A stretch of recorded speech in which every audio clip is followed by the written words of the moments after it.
Hi family, today I'd like to take you behind the scenes, show you some of my paraphernalia that I use when coming up with my product ideas and how I measure, so on and so forth. And also just like to have a general chit chat about how I ended up where I am now and you know what goes into making these products and my personal approach. But first of all, let's get into the paraphernalia, darling, the paraphernalia that I use to create. Let's go. So today the lab's in the living room and we have syringes, we have pipettes, we have these dram spoons, uh, we have, this is actually a meat seasoner syringe, but I'll go through it. And I just wanted to show you a different type of oil that I've been working with, and we will go through all of this right now. So, first things first, this is a little, oh, can you see that?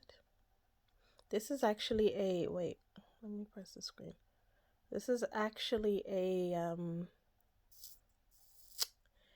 disposable syringe. Yeah, this is a disposable pipette, sorry. So this is used to get smaller amounts if I want to, drop them into the spoons. This is what I'll use. These pipettes are just the remnants from bottles that have been shipped broken.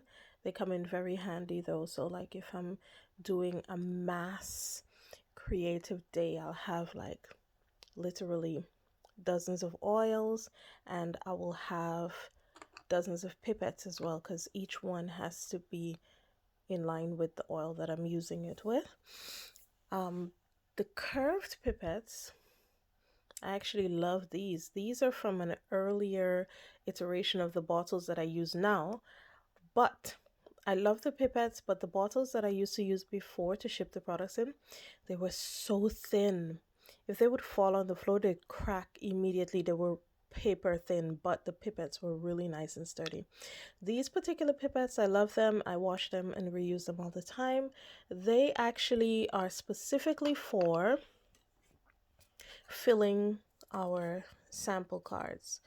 Now, if you've ever ordered from us, you know that we have samples and we give samples. Most of the times we have them, so we send them with your order just as a gratuity and a thank you for entrusting us on your wellness journey. And so these are specifically for the samples because the tip fits directly into that 1 ml bottle, whereas with these the tip is fatter so it doesn't fit, but these are wonderful for a slightly more generous dose of oil, right, when blending. So the oil, the drop that you're going to get from this one is less than the one you're going to get from this one. It's not the same size droplets. And then we have this funnel. These come, I think, what do they come with? They come with the sample packs that I order, the funnels, right? They're free. But I've never actually used them because my bottles are so small at 10 mils that by the time you fill this and it goes down, you could lose estimation of how much oil is in there and you end up overspilling. So I don't actually use the funnels. I use the beakers to fill the bottles. But the funnels are cute. Might need them one day, but just not today. They're there for decoration. And then we have our vials. So these are actually laboratory centrifuge vials. They're about 1 ml, I believe. I believe they're 1 ml. And typically what I do is that I would put about 1 ml of base oil into the vial, and then I would add with the disposable plastic syringe, I would add the droplets there, and then I would work out the percentages if I like the end result for the fragrance, so on and so forth. Now, these are really handy very cheap as well. They're on, I think, AliExpress or something, but they're really, really cheap and they're very handy. I have dozens of them. And as you can see, we have 3 that are baking right now. See these 3? And actually I'm working with some absolutes and some resins. And once I crack the code for the last 2 that I'm working with, I think it'll be a new level unlocked. But there's 2 that are fighting me right now. And so they're steeped and I'm just plotting. Jerome was my he was my guinea pig today, and he didn't approve of this one. He was like, no. So no.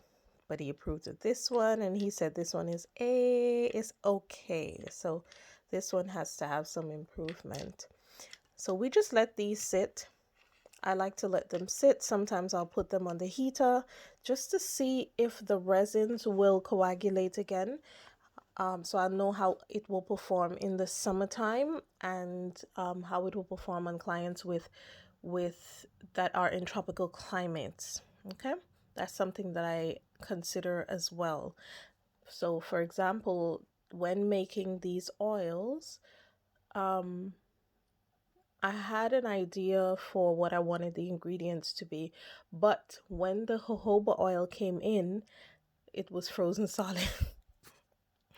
So we couldn't use the jojoba because it was frozen solid, and I did not want people to be scared off by that. You know, a lot of times when somebody receives their product, you have about 5-10 seconds to make a great impression on them, or else, you see. So the jojoba got kicked out of that ingredients list because it didn't perform well with the cold, and I just didn't want anything to affect the viscosity of the product, right? All right. And you'll see I have quite a few syringes. I do have the cannulas for them as well. These are really good. You could buy them in bulk. They're actually, I use them as disposable, even the large ones, because what happens is that there's certain oils. So for example, ylang ylang, there's a particular species of ylang ylang that I love to work with. However, when the neat oil comes into contact with plastic, it will erode the plastic over time, and it will actually make the plastic a little bit sticky. So that happens quite a lot. And so I tend to have a lot of disposable syringes, you know, and they are recyclable as well. So don't worry, I'll be trying to save the planet, you know what I'm saying? So yes, those are my syringes. Then we have the meat injector syringe. As you can see, this one goes up to 30 mils. And I like this syringe, but it has one simple drawback. I like it because it's a nice large cannula for the larger oils that I don't want to pour because I'm scared. I just put this in the bottle and then suction it up. But with this one now, there's a particular way you have to use it, I found. So for example, if I pull up 5 mils worth of oil in here, I've actually pulled up more like 6, because the opening for this syringe is on the side. Which side is it? Yeah, can you see it? That's the opening right there. See that hole? It's on the side. So what happens is when you pull it up and it hits 5 mil, there's actually a whole extra mil in the stem that has to be accounted for. So with this particular syringe, now thankfully the stem also does hold the bubbles as well, so it's not more than 1 mil that it holds. But with this particular syringe, if you want 5 mils from a large bottle, you would actually pull up 4, because the oil is sitting in the stem. All right, I like it. It's worked well so far. I don't use this with absolutes and higher grade essential oils. I use this mostly with lower viscosity oils and oils that don't tend to have a lot of actives in it. So like I wouldn't use this with, say, ylang ylang or thyme, THYME. I wouldn't use this with thyme or ylang ylang because I know that they're very active. Or oregano. I wouldn't use this with oregano because it will eat away at the insides of the syringe. The neat oil, of course. Of course, by the time you buy it from me, it's no longer neat, so it's fine. Okay? I remember one time we went to Jamaica and I was just testing out the sleep oil and I had neat ylang ylang. And when I tell you the ylang ylang ate the wood on the table side, the bedside table, it ate away at the wood. Jerome was so mad at me. He was like, we're going to have to pay for that. I was like, we'll be fine, you know. And we were fine. We didn't have to pay for it, but I'm telling you, it was noticeable. It just started nyam through the wood. Anyways, so in the background, you'll see we have beakers. So we have the 200 ml, we have 350, and this one is the 50 ml. I do have about 10 to 20 glass beakers. I love working with beakers because it makes me feel like a professional and it makes me feel like I'm carrying on the family business. You know, my mom is a pharmacist, as is my granny. And so they have all types of pharmaceutical paraphernalia, you know, the mortar and pestle that represents medicine and stuff. So, you know, this is my little contribution right here. It reminds me of running around Georgetown Hospital and seeing people in the lab coats with their beakers and stuff, you know. All right, so this now, I just wanted to show you, I tend to use a lot of different substances, different grades of essential oils in my product. And this particular one is actually, it's considered an essential oil, but it's of a higher grade and the viscosity is very thick. So this one is actually considered a resin. And I just want to show you how a resin performs. Okay, so we're going to put our little dram spoon there. And then look at this, look. So can you see? Look at this. It's like thick. You see that? Let's do it again. It is so thick. And this one, I love this because I want to work with this resin because many moons ago, I used to work for the fine French fragrance houses. And I used to do, I used to be a fragrance and a skincare and makeup consultant, right? So the whole gamut. So we had to, I studied as a beauty therapist first. And with beauty therapy, it's not just, oh, do this, do that, and away you go. No, it is comprehensive, it is intensive, it is in depth. Anatomy, physiology, you have to pass all of these things in order to get your qualifications. So by the time I graduated from beauty therapy, we had covered skincare, we had made skincare, we'd covered phoratic treatments, galvanic treatments on the body, you know, when you put the pads to work the fat and stuff like that. We'd covered oxygen therapy, high therapy facials, just probably one grade shy of what would now be considered an esthetician. You know, the only thing we didn't do was to learn about injectables and, you know, fillers and things like that. There was some injection in terms of, there's a hair removal that you do where you inject in the direction of the hair growth and you zap the root of the hair and then you slide it out. But that's the extent of our injection that we were taught. And so, you know, I had this background already, which I dropped out of college for because I was just like, I'm not going to pass college. Like, I need somebody who is going to be over me, able to answer my questions. College was a little too free for me. So after the first year, I didn't go back. I just enrolled myself into beauty school, and then I told my mom I dropped out of college. And I was like, and by the way, it's £218 to enroll in beauty school, please. She wasn't pleased, you know, because she is very education focused, but I am the wild child, so, you know. So I studied beauty therapy and explored the therapeutic sides of that with the aromatherapy qualifications and the massage qualifications and all of that. Did all of that. And when I came out, I was trying to figure out what am I going to do. Like I knew I wanted to do therapy on people, but sometimes you just don't know where to start. So eventually, I did a lot of things. I was in network marketing, a lot of things. Didn't suit me at all. But I did it anyway. And then I applied for a job at a agency. And my very first job was for Christian Dior. And I screamed my head off. And my manager at the time, Caroline Bridges, God bless her, she was so lovely. She thought something was wrong with me the way I was screaming and carrying on, but she didn't understand. I had a love for Dior.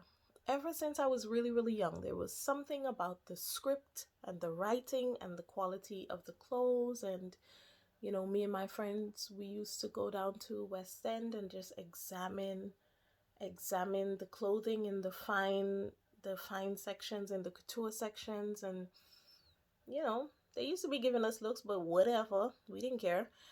And so by the time I got to work for Dior, I was over the moon. And my manager was like, "Are you okay?" She was on the phone, and I was like, "Yes."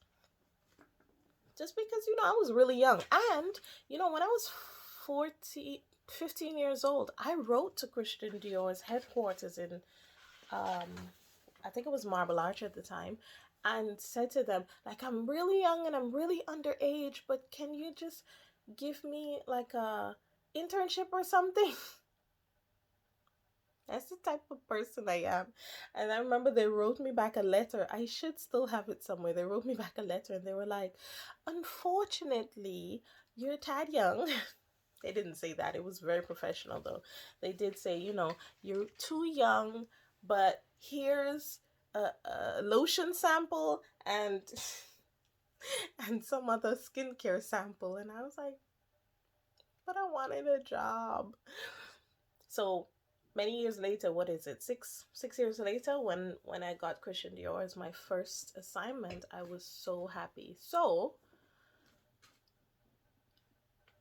bouncing around from different houses. So you're looking at Dior, Givenchy, sold for Coty, sold for Vivienne Westwood comes on the Coty, Marc Jacobs comes on the Coty, um, Vera Wang comes on the Coty, Sarah Jessica Parker comes on the Coty. So these were the brands that I became acquainted with because of my profession, right? So now I'm a perfume, skincare, and makeup specialist.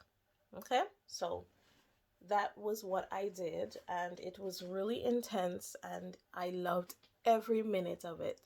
And so when I stopped doing that because it was a change in management and I didn't like how it was being run, so I decided to take my leave. I then had the opportunity to do something else, but I didn't know what. And I had been offered a job in Debenhams, Oxford Street, but I know that the energy behind the offer, there was one person in particular that was not okay with me going in to get the job because they thought they would lose their position. And that's the truth. They would have lost their position because the people down there loved it me, honey. Child, they loved it me. So yeah, they were right to be scared. And so, you know, they kept me in a limbo for a long time. And then I was like, screw it. I don't want to work for anybody. I don't want anybody to be able to tell me no, because I'm at the stage in my life at 21 years old where I now want to work with nobody. So I started my company. But again, ran into the issue of what to do because I'm well qualified in many different areas, but how do I condense it and make it make sense in business? I didn't know how. So People were like, oh, just start and people will come. It doesn't work like that. There's an element of marketing, there's an element of putting yourself out there. But I didn't understand that, and I didn't know that, and I didn't have the backing and the support of somebody who was in the know to be able to say, this is what you need to do, you know? So, wasted many a years until I had to do a treatment on my darling Rihanna, one of my clients, and because of her, my very first product was born, which was my bath salt. So, made the salt because she needed something and I didn't want her to take anything oral. I wanted her to have it as a general full body experience. So I decided on bath salt and decided to whip it up. Put some pressure on myself, whipped it up within like 2 weeks. And, heavy research, heavy studying. And if you know anything about me, in my personal life, I'm very intense. And that comes in all aspects of who I am, right? So, as much as I'm funny and I'm observant and I'm discerning and witty, I'm also extremely intense. So, when I'm upset, the house is on fire. Like I don't do gray areas. It's either all or nothing. So, when I set my mind on doing the salt, put a lot of pressure on myself, and I got it done. And that is how Wellness Parlour was born. The very first product was a salt product. Before that, I was doing therapy, but I did not have a base, a client pool with which to do therapy. And so for a lot of years, it was just practice, really. Truly, it was practice. And those years were great in a sense for me because, I used to like exchange therapeutic favors with other therapists. And actually it's a girl that I used to treat, and she would treat me as well. Her name was Nicolette, and she was French. And I remember she was only here for X amount of time, and we met, and she was like, oh, you seem nice. And I was like, girl, you cute.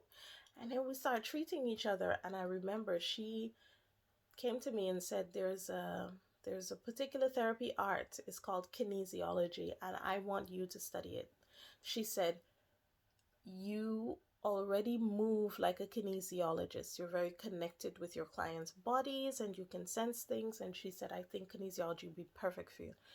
And I was just like, okay. Now, see, me, I'm the type of person, I'm not gonna rubbish something that I know nothing about, right? If I rubbish it, it's because I've had experiences of it and it has been crapola. But when it's something is brand new, I don't know anything about it, I never rubbish it. So I just parked it in the back of my mind, because I'm still thinking about how am I going to move forward with this business. So parked it at the back of my mind, and then my dear friend JP, I went to his birthday in Bournemouth, and his sister pulled me aside, and I'd never met her before. She'd never met me before. And she said, I think you'd be a fantastic kinesiologist and you need to study it. Now, one thing about me, I'm not hard-headed when it comes to signals from the universe. I was like, I don't know this woman. You understand? She probably just hears of me as his friend, but she doesn't know me in a therapist's capacity. So how did she pull that out of thin air to say, this is what you need to do? And she was so specific about it. So I pulled up a chair and I said to her, I said, listen, if you know where I could learn, because you're the second person to say this to me, but this is such a niche topic that I don't think it's a coincidence that you've said it to me now. And so if you know where I could learn, write it down. And I remember I pulled out a napkin and she wrote down the name, and I was a kinesiologist. I went to study a few months later. My friend JP, he ensured that I was able to get the qualifications and things like that. And, he was very generous to me in terms of making sure that I was able to pay for things and all of that type of thing. And, I do credit my luck in life with my outlook. Like, everything isn't for everybody, right? So, having somebody like myself who is very high energy, very focused, but very, very playful, but very, very this and very, very that, and whatever I'm doing, it's 100,000% in that moment.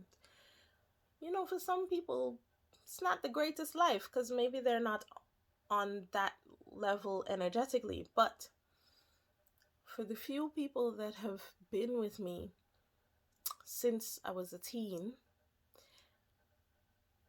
our friendships have always been, and our relationships have always been fruitful back and forth. And I do credit my good luck with my attitude of, let me try it, you know? And this is something I found, family. Like, when there's a lightness about you, lightness, then there is something about opportunities that will come to you. You may or may not feel ready, and at that point, it's your decision to make. But truthfully, a lot of times you just have to let go and recognize that sometimes you say yes and figure it out later, which is what happened with my qualifications. And so when I did the kinesiology, I completely understood now how this could reinforce all of my therapeutic, qualifications and know-how. And I saw how it could be married with my product making as well. Okay? So I say all of that to say, family, my business, Wellness Parlour, it's really a passion for me. Like, truly, it truly is a passion. It takes a lot of energy for me to be able to create. It takes a lot of resources because of the type of products that I want to be able to make, and I refuse to compromise on said products, right? So, for example, there's a particular species of certain oils that I like to use, like ylang ylang and the vanilla essential oil. There's a particular species of them that I like to use because others have a different profile to my preference. And I'll tell you, family, sometimes I'll be sent something. I bought something and it's supposed to be that species, and it arrives here, and the minute I open it, I just turn right round and send it back because I know that this is not the genus that I ordered. It's not the species that I ordered. And I'll tell you, there's been more than a few times when companies have contacted me and said, why did you send it back? And I would say, because it's not what I ordered. And they would say, what do you mean? Nobody complains about our stuff and blah, blah, blah. And I said, listen, I've been working with essential oils over a decade. And just from one smell, I know which region it's from. I know which gene of species that is from. And so if it doesn't suit me, then it doesn't suit me. But I'm not compromising my products just because you're offended. You see?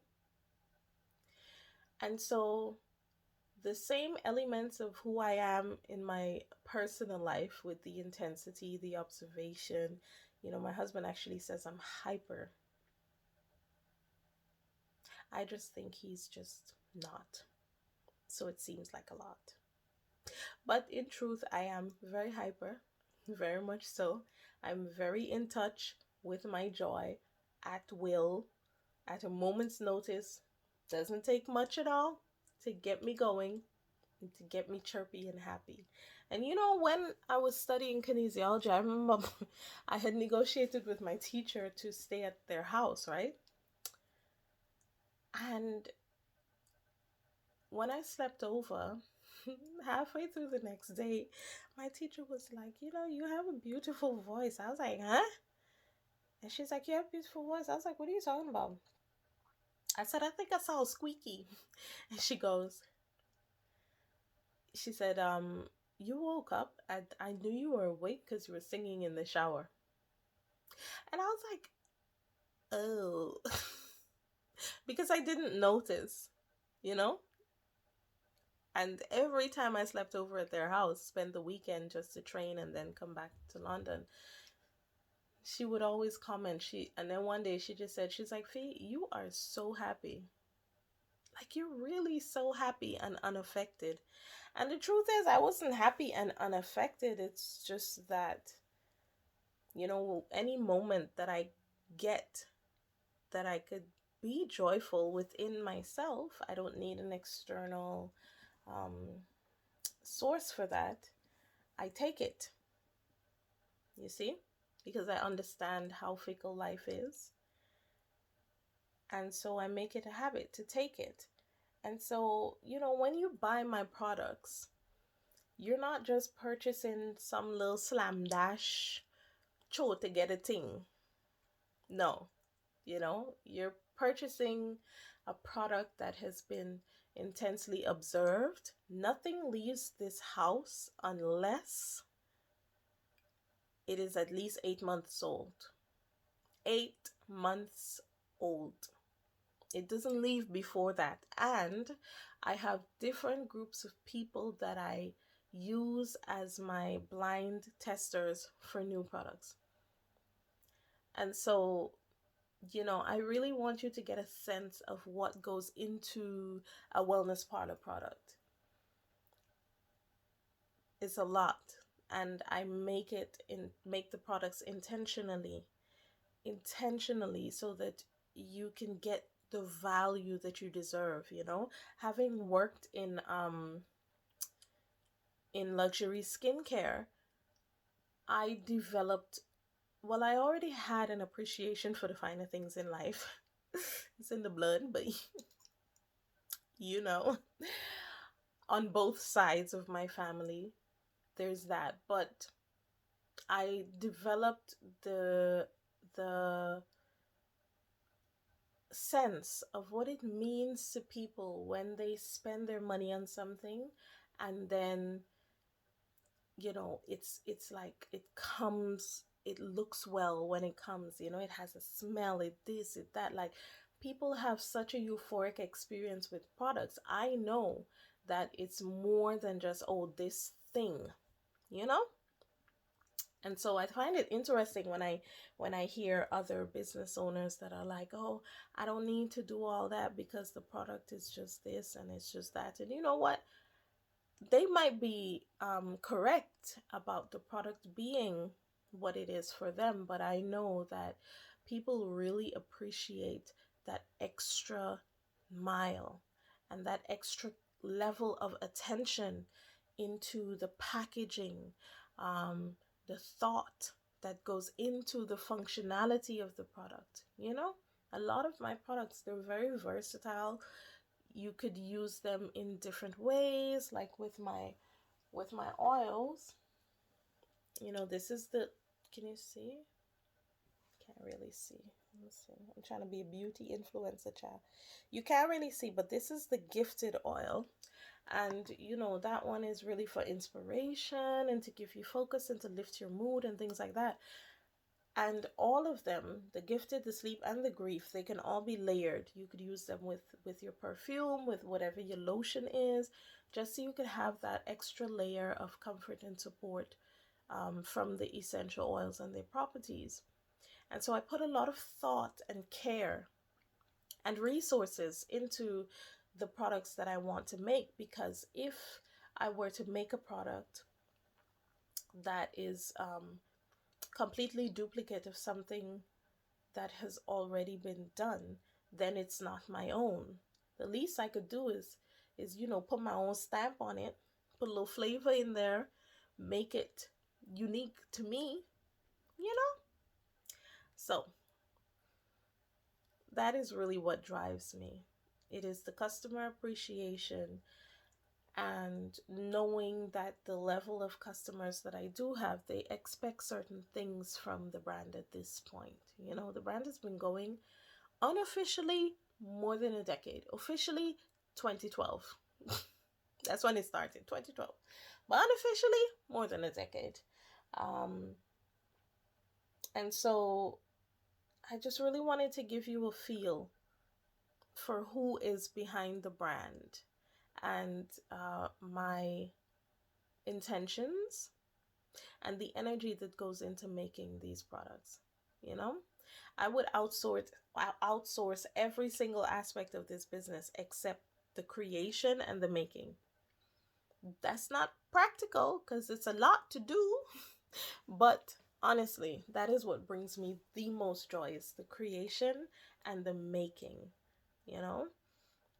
And so, without further ado, let's get into the price point of my products. So, there are different types of oils, right? There's different types of oils. So there's I'll start at the end and then we'll come in terms of intimacy to the body. So you have diffuser oils. Now, the oils that are used in diffusers you would not put on your body because they would have a more crude process of being distilled. So if it specifically says diffuser oil, that means it's literally just a home fragrance, right? That's it. You're not supposed to use it close to you in terms of your skin and stuff because you're taking on the essence of that, right? And it's not going to perform the same as an essential oil. Then you have the oils that are labeled fragrance oils.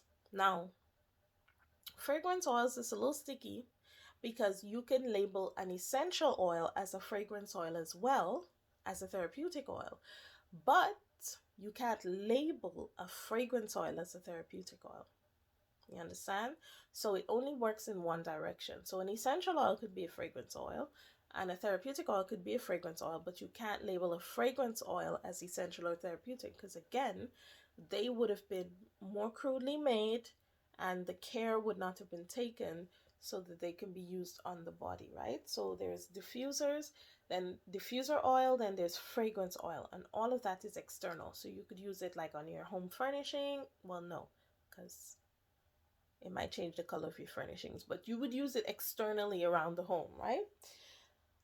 Then you have the body oils. So that would be like, for example, the massage oil that is about to launch. Body oils are X amount of carrier oils, and then you would have X amount of essential oils to scent it, right? And to give it a certain characteristic so that it would work a certain way on the body. So with body oils, you're just looking at a large scale dilution of essential oils, right? But they wouldn't contain, say, diffuser oils or fragrance oils. Big difference, okay? Then you would have your essential oils. Now, the essential oils, they have to be either steamed, distilled, or extracted in a particular type of a way so that it keeps the elements intact, the compounds, and so that it interacts a certain way with your body without causing harm when used in the correct doses. So the essential oils are the ones that you could now begin to use in your body care, your soap, because it's coming into contact with the body, in your oils, in your perfumes, so on and so forth. When it comes to things like candles and stuff, you can use essential oils, but it's not absolutely necessary because you can use blended fragrance oils as well. Now, some people, they feel like they want to maintain the purity, so they would use essential oils, right? But if it's an open air space with a lot of ventilation, you can get away with fragrance oils being diffused through the place, right? So you have the essential oils. Sometimes essential oils and therapeutic oils can be exchangeable in description. They tend to occupy a similar space. But some would argue that therapeutic oils are more so about oils that can be consumed on skin, can be put on skin and also orally consumed, right? Or used in an oral manner. Now, that is a very specialist niche type of thought process, and it's not recommended for general public. You would have to be under the care of somebody who is extremely well versed in what they're doing so that you could then use it like that.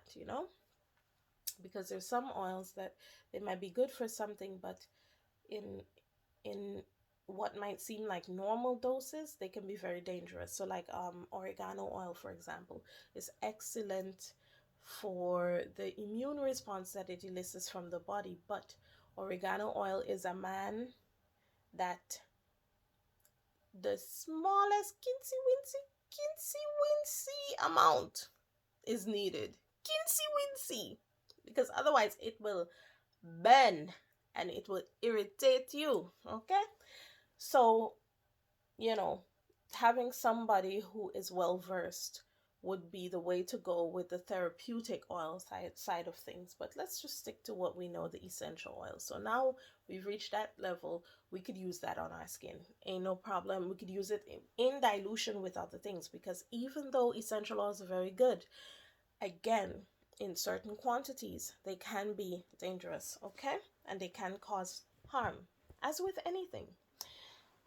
Then you come to, oh, and when it comes to essential oils as well, an offshoot of essential oils is actually what is called hydrosols. This is one of the offshoots of essential oils. It's like you might do a steam distillation. So while the oil is being distilled over here, the liquid runoff, the water runoff, is being distilled over here. And so the hydrosol now, you could be able to use hydrosols in, I love hydrosols for face care. I love hydrosols for blending with essential oils for shower care, because hydrosols help to give the scent and the properties of the essential oil so that it can back up and help to layer the scent profile. So let me give you an example. So there is a particular body wash that I absolutely love, right? And I'm working on it. Now, if I were to use 10 mils of rose centifolia, right, which is called the cabbage rose. If I were to use 10 mil of rose centifolia and just use the body wash, do my body wash concoction, the rose would be too strong. So number one, the rose would actually begin to cut the viscosity of the body wash. So instead of a nice thick body wash, you'd end up with something that's like watery, because the rose has cut the viscosity, it's reacting, right? And then number two, you might need to use so much rose that it just overpowers and it becomes unpleasant, because that is possible with roses. Roses really smell like poo poo poo. Yeah, it's true. In large quantities, it does smell like poo poo. And rose centifolia in large quantities smell like cabbage stew, cabbage patch. No joke. So, in order to make it a more balanced formula now for said mythical body wash, what you would do is you would cut the amount of the rose essential oil that you're using, and then you would increase the amount of liquid in the solution, but not by water. You would use hydrosol, so that the hydrosol now is going to cushion the elements of the essential oil. So the essential oil is going to give you the kick, but then the hydrosol is going to tail it off nicely into a nice creamy flow. You see, so you could use, say, clove. You use, I don't know if clove has a hydrosol. That might be a bad example. But anyway, we're in fiction land. You could use clove essential oil and then clove hydrosol in the same blend. So you cut down on the essential oil use, and then you also have now the moisturizing properties of the water, so that that can be locked in with the essential oils and the other active ingredients, right? And it gives a more pleasant, nicer, smoother, calmer effect to creations, right? So hydrosols are a runoff of essential oils. It's just byproduct. That's the word. Okay. Now, where I like to play is in the absolutes, the resins, and the ouds. Okay. I'm threatening to come out with a fragrance line. I'm threatening to come out with a fragrance line, but I need a lot of time for that, and I can't make it right now, you know? But I love playing with absolutes, I love playing with resins, and I love playing with ouds in my spare time because I think that the scent profile of absolutes and resins cannot be duplicated once diluted. And so, you know, you'll find that one of my products is it's gonna run you about 21 pounds. I think it's 18. What is it? 18, 21, and 25, I think, for the sweets of 10 mils to help with the mood and help with emotional balancing. And the reason for that is because, you know, I'm not just using, say, for example, rose. Like the rose that I'm going to be using is going to be rose Damascus. It's going to be rose Otto. And if you check to see how much the prices are of these roses, you're looking at 5 mils for 25 pounds. Now, in any one of my three main emotional balancers, there's about 3 mils. So you do the math, you know?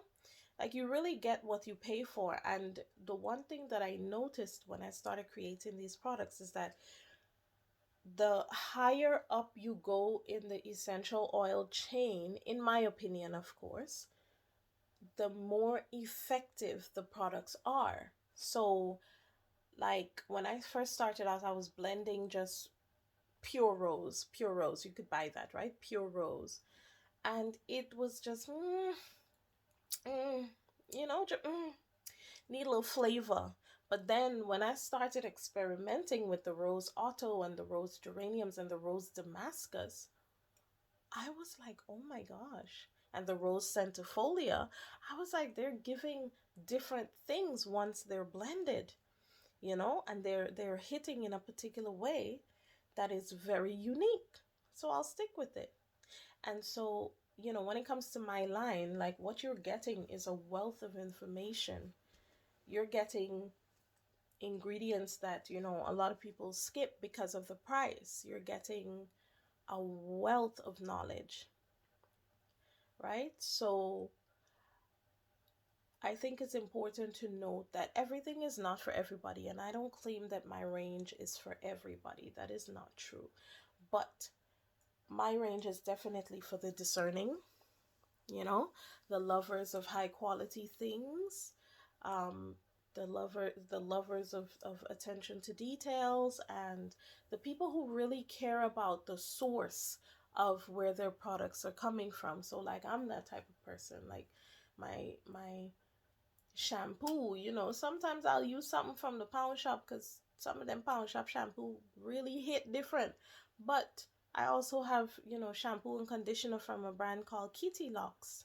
And I met her years ago, and I met her years ago in Walthamstow, I think, and I bought from her, and it was a nice little package and stuff, and I could just see there was a warmth to her. So I was like, I wanna, whatever she has going on, I'm participating because I like her energy, you know? And so my products are definitely for the discerning palate, darling. They're not for the why I could make it myself. Okay, go ahead. You know, go ahead, make it yourself. Let me know how it goes. And I never find out how it goes because it doesn't. Yes, how? I say all that to say that I wanted you to get a sense of who is behind the brand and the type of energy that you're buying into when you buy the brand. Um, you're buying into high energy. You're buying into 36 hours in a row awake because the research is so juicy, I can't go to bed. That's what you're buying into, you know? And the same standards that I demand in my personal life, which can be very difficult to be around me because I'm very demanding. But I also give my all when I do things, and I have to do things, right? So the same thing sometimes that you get penalized for is the very same thing that is going to be a conduit to your greatest gifts, because all that demandingness goes into my products. Like, I don't want no anyhow nothing. Like, I got these bottles recently, and the previous set I ordered 50 mils, and they sent 30 mils. It was so strange. They sent like a 42 mil bottle, and I was like, why is it 42 mils? This is very strange. And they were like, no, it's 50. And so, you know, I filmed a video where I filled my beaker with 50 mils worth of water, and I held it over their 42 mil bottle, and I just started pouring, and I poured until it all fell out because there was 8 mils of deficit, right? And then I sent it to their head department, and I got my money back because I don't play that. You know, that's what you get when you buy from Wellness Parlour. Attention to detail. Now, no business is perfect. None of us are. But the intention is there, and the room for growth is also there. So, thank you for coming to my TED Talk. And I hope you enjoyed this little breakdown. I hope that it was entertaining and informative. And I hope that you will buy from us soon so that you could enjoy all of this in a bottle like this. Okay, bye.